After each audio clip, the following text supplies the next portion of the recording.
Hello, Homestead. Please stand for the pledge.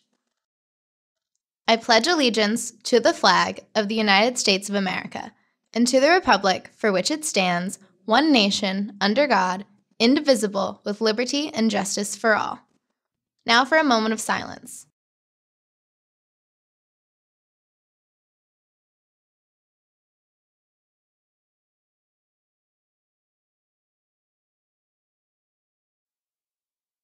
Hello, Homestead. It's Friday, October 14th, and time for another episode of HHS In Depth. I'm Garrett Willis. And I'm Michaela Godfrey. On today's show, reporter Ali Qureshi tells us about how doing well on next week's PSAT can get you a prestigious academic award in the future, just like it did for 5 HHS seniors. You may have noticed the FTK signs posted around the school, but do you know their significance? Reporter Madison McConaughey tells us about what they are all about. I bring you a story on a few Homestead students who studied abroad this past summer and what they gained from that experience. And we'll bring you a student profile on senior Nicole Strouts, hear from our French teachers about their upcoming trip to Quebec next year, a preview of next week's earthquake drill, weather with Riley Kumala, and we'll have the final fall sports corner of the year with Austin Render. We'll have all those stories and more, so stay tuned for today's episode of HHS In Depth.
We start today's show with a story by reporter Ali Qureshi.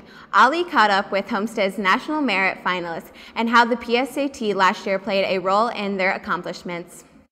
Next week, both sophomores and juniors will be taking the PSAT. While the PSAT may just seem like a practice test, it is much more than that. If your score meets the state cutoff, you may be considered for the National Merit Scholar Program. Last year, 5 Homestead students became semi-finalists for the award, including Shreya Jain, Colin Davis, Sam Dvorak, Jordan Bailey, and Ellis Yoder. Basically, there were 5 people from our school that tested high enough on their PSAT to qualify as a semifinalist. So now we're going to have to go through another application process to be considered to be a finalist. And then at that point, we can be potentially considered for various scholarships from the foundation. I'm going to be honest with you. I do not know. Frankly, they told me what it was, and it went in one ear and out the other. It feels good. It feels good. I like it. The semifinalists stress how important it is to do your best on the test. Just taking your time and making sure you take it seriously. And there's really no way to study for it, but just doing the best you can, and maybe you'll reach the selection index, what they call it. Relax, mostly, because, you shouldn't try to go crazy trying to, score super high. Because if you tense yourself up, you're not going to do well. So as far as tips go for future students, I would say that it's just making sure that you're getting ahead of things during your sophomore and junior years, making sure that you're planning it out, maybe taking a prep class or 2 and just making sure that you're giving it your all effort. It's a really important test that can pay off for a lot of students, and it can provide you with some scholarship opportunities for the future. So if you're making sure that you're demonstrating your ability to do well on the test, then you're going to do a great job. The test is on Wednesday, October 19th, so make sure to be cool and get to school. Reporting for HHS In Depth, I'm Ali Qureshi. Are you taking the SAT or ACT soon and want to increase your score? The SAT-ACT prep class will begin a new session on Tuesday, October 18th for math and Wednesday, October 19th for verbal. Classes run 6 weeks from 5:30 to 7:30 in the evening. You can sign up for one or both sessions. You will receive the College Board SAT book with your registration. Sign-up forms can be found in Student Services or with Mr. Staley in room 517. Spanish Club will meet after school Tuesday in Senor Peeper's room to plan the fall bonfire, discuss a trip to volunteer at the Community Harvest Food Bank, begin planning this spring's A Taste of Homestead, and talk about a trip to Chicago.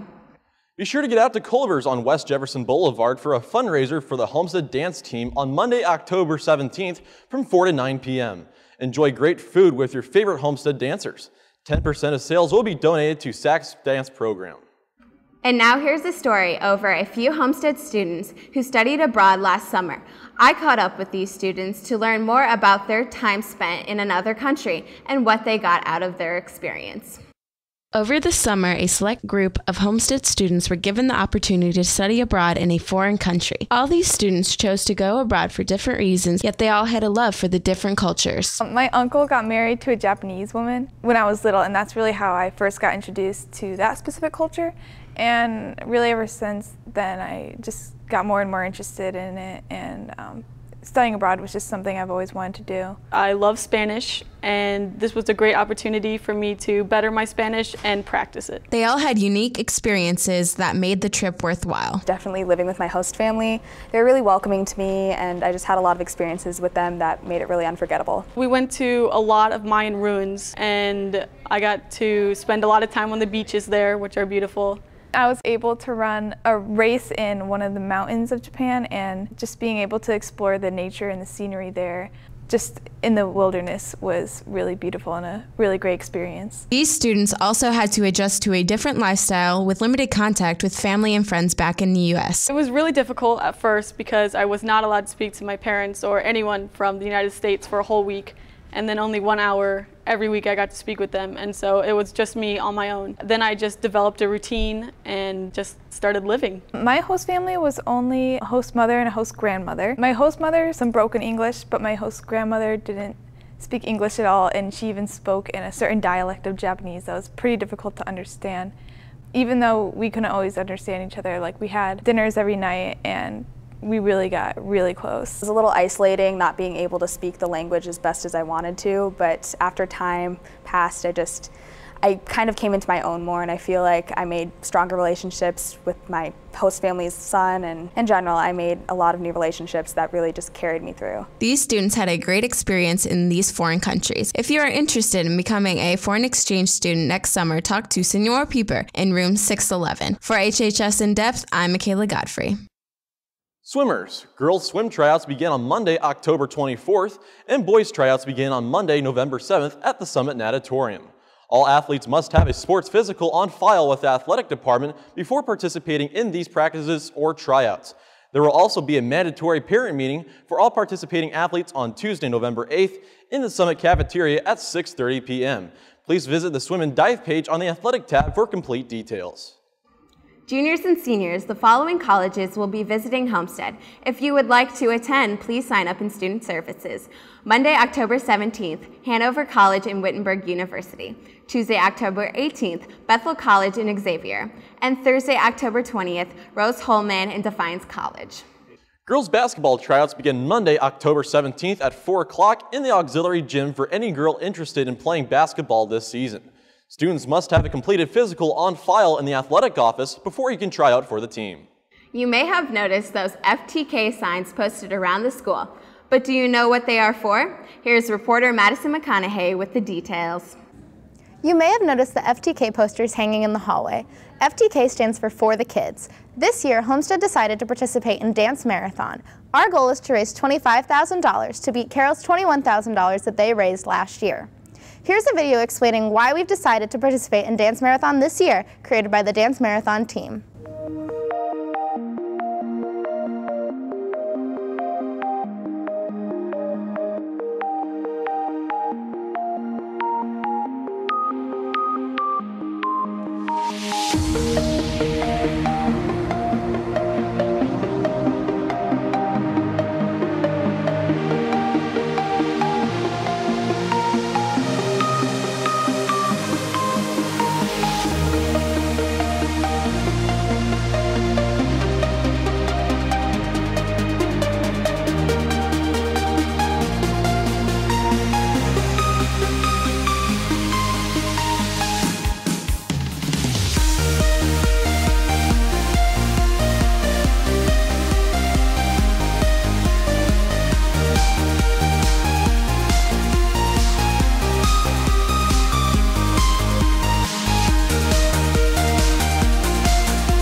And now here is another student profile story, this week over to senior Nicole Strouts, who has played a vital role in Homestead's FCCLA programs. Reporter Ellie Davis brings you the story.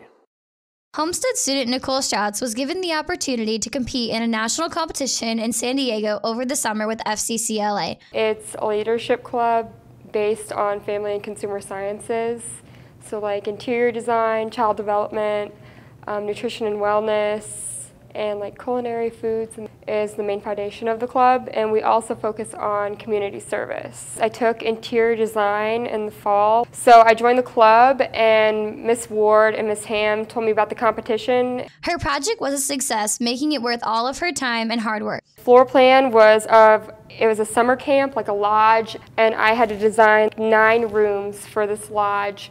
And I had to design a floor plan for that and design board, which included paint, flooring, lighting, and like countertops. The overall project was a ton of work. I got the project in October, and I worked on it from October to February for state. After spring break, I started changing and editing it for nationals. Nicole created an interior design project and competed with it at state and national levels. My accomplishments in FCCLA was I competed at state in February, and I competed against 4 other people in my category, and I won a silver medal, and I also won silver at nationals. Nicole wants to major in interior design at IU in the fall, and she thinks that Homestead's interior design class has helped her prepare for her future in the field. Not a lot of people have interior design as like a class at their school, so it really helped me like get ahead of other people that are gonna study this in school. That was one of the main parts of choosing interior design, because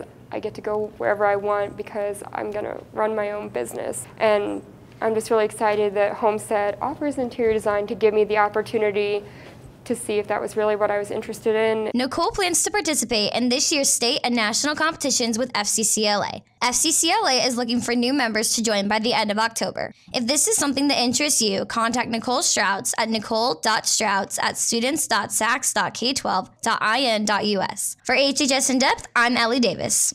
Next Thursday, Homestead will be participating in the Great Central Shakeout, which is a Midwest-wide earthquake drill. Here's reporter Nathan Vasquez with more details. On average, 10,000 people die from earthquakes every year. Scientists have said that there is a 25 to 40% chance of a 6.0 magnitude earthquake to hit Indiana in the next 50 years. On Thursday, October 20th, at the beginning of 6th period, Homestead will be participating in a worldwide drill known as the Great Shakeout. Remember to drop to the ground. Cover your head and neck with your arms and seek shelter under a sturdy desk or table. Hold on to your shelter and be prepared to move with it until the shaking stops. Once it is presumed safe, exit the building in an orderly manner. For more information, please visit www.shakeout.org. You may not think it can happen. It can, it did, and it will happen again. And now our Homestead's French teachers with an announcement regarding the trip they are taking next year and how you can still be a part of it. Hello, I'm Mrs. Rogers, and Mr. Samuel and I are hoping that quite a few of you will join us on our trip to Quebec, Quebec City, and Montreal next summer. It'll be the Tuesday after graduation. And once we're there, the best thing about the trip is that you get to use the French you have been learning in class. Whether you're a student who's taking French now, or whether you've already finished your 3 years of French and would like to actually put into practice, come join us. We are going to see some wonderful things in both Montreal and in Quebec.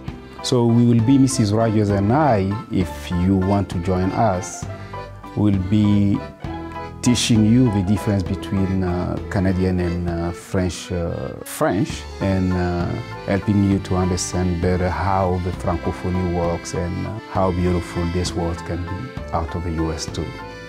Please come and join us, and let's go to Montreal. And now here's HHS In Depth's newest segment. With fall weather changing each day, we have brought in our own weatherman to get this weekend's forecast. Here's HHS In Depth weather with Riley Kamala. Hello Homestead, I'm Riley Kamala, and this is your weekend weather forecast. On Friday, we're looking at mostly sunny skies with a high of 64 and a low of 48. So if you're going to the game tonight at Southside, be sure to bring a sweatshirt. Saturday, the temperatures are warming up with a high of 73 and a low of 62 and mostly sunny skies. And Sunday, we're looking at thunderstorms with a high of 73 and a low of 61. This concludes your weekend weather forecast. Have a great weekend, Homestead. And now here's the final fall sports edition of the Sports Corner with Austin Render. This week, you'll get caught up with our girls cross-country team. Hello, Homestead. I'm Austin Render with another edition of the Sports Corner. In our final fall sports preview, we check in with the girls cross-country team after a second-place finish at sectionals last weekend. The girls cross-country team is coming off a runner-up finish at the Northrop Sectional this past Saturday, which is only the latest example of the team's success this season. When you look at our first meet, which was Huntington North, we won that event, the Huntington North Invitational, and in every event thereafter, we've been either first or second in the rest of the invitationals. We've done a lot of practice working together, and we're trying to stick together and close the gaps when we're running. And we've all kind of built up on each other, and we've all worked as a pack, and that's our best strategy, is working as a pack. Although they've had all the success this season, they still have things they must fine-tune in order to make a deep postseason run. We've been ranked really high all season, so a big goal this whole season has been working towards podium, being one of the top 5 teams in the state, as we have never placed that high at state, so it'd be so great to be able to do that this year with these group of girls. To get ready for regionals, we want to work on getting up those hills. We want to work on our 3rd mile, so when we're racing, have those first 2 miles really strong. We want to make sure that we're just as strong when it comes to the last leg of the race. One of the things that we really want to do down the road and postseason, and really every time we run, is to really close that gap from 1 to 7. Our gap from 1 to 7 last week was 1 minute and 1 second. The team is at the West Noble Regional tomorrow at 10:30. The volleyball team remains on the top, but the duo of Hannah Johanningsmeyer and Maddie Dislerath will try and join them in today's teammate game. Welcome back to another edition of the teammate game. I've got seniors Hannah Johanningsmeyer and Maddie Dislerath here with us for the girls cross country team. And guys, let's get going. First question, what is your favorite food to order at school for lunch? We'll start with Maddie. All right, flip them. Meatball sub and sub. Oh, it's close, but I'm not sure it's the same thing. Not quite. She's trying to cheat over here. All right, next question. We'll go to Hannah. What's her favorite thing to order at school lunch? Flip them. Sub and sub. So that is 1 for 2 to start things off for the girls cross country team. All right, guys, we'll go back to Maddie. Who is Maddie's celebrity crush? All right, flip them. Zac Efron and Zac Efron. 2 for 3. All right, now we go to Hannah. Who is Hannah's celebrity crush? All right, flip them. Wow, they really don't know her. She doesn't even know her own celebrity crush. That's really good. All right, so now we'll do what we did with the boys cross country team last week. Can you name Maddie's personal best? All right, flip them. 1816, they both got it.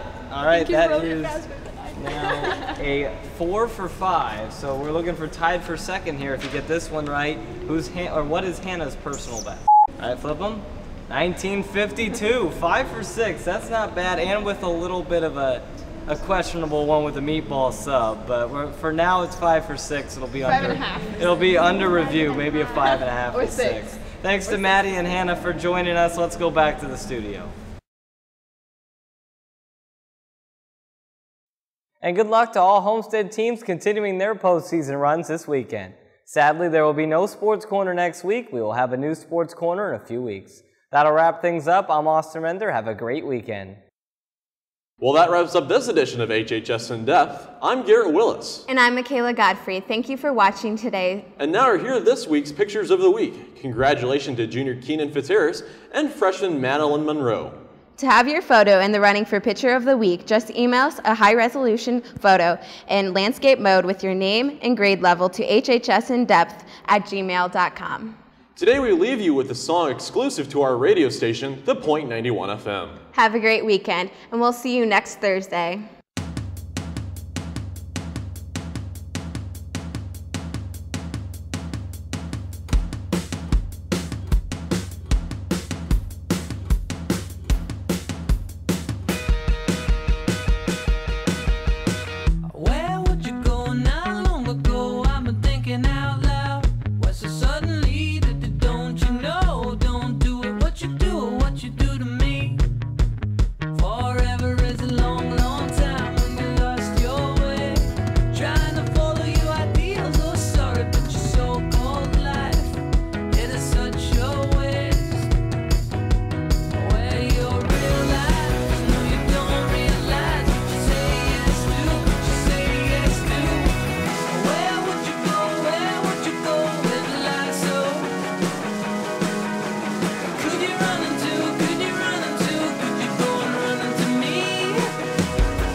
can't get